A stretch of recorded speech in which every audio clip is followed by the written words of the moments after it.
Graphic card management. This particular section is for the people who have opted for laptops which have dedicated NVIDIA or ATI Radeon graphics. When graphic card is in use, the laptop consumes more power and heats up after long usage. So special care has to be taken to enhance the performance of your laptop. Please note that laptops with discrete graphics card will give lesser battery backup than the ones without graphics card. If you have a discrete graphics card based laptop, you need to know there are two graphics cards on your laptop, first being the Intel onboard graphics, and the second being the NVIDIA or ATI Radeon graphics card. You need to utilize both the cards depending on the usage.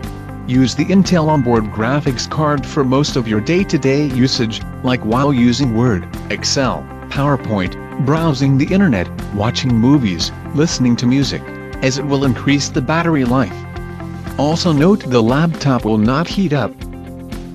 Use the discrete graphics card when you want to play high-end games or work on graphics-intensive applications like AutoCAD, Archicad, Maya, 3D Max, etc.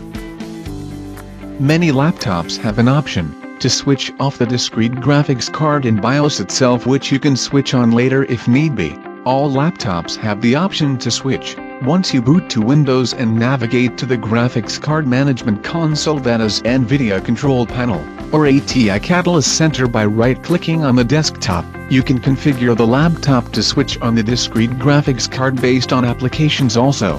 That is, if you want the discrete graphics card to start automatically when you are playing a high-end game or working on AutoCAD. After you close that application, the discrete graphics card will be switched off automatically, and Intel onboard graphics will be switched on.